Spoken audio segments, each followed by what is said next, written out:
అరణ్యంలో ఉన్న ప్రత్యక్ష గుడారం మీద ఒక మహిమ మేఘం కనబడుచు ఉన్నది. రాత్రికాల సమయంలో అది అగ్నిమయముగా ఉంది.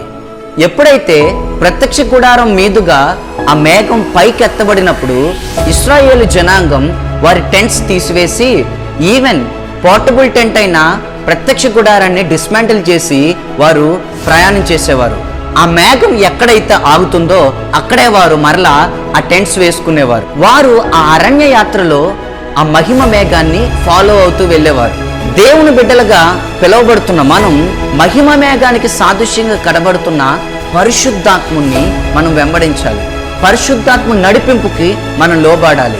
ఎందుకంటే ఆయన కంఫర్టర్, కౌన్సిలర్, హెల్పర్గా ఉండి సర్వసత్యంలోకి మనం నడిపిస్తూ మనల్ని పరలోకాన్ని చేర్చే వ్యక్తిగా ఉన్నాడు. ఈ మాట వింటున్న మీరు మనమందరం పరిశుద్ధాత్మ ఆధీనంలోకి వచ్చుదుముగాక.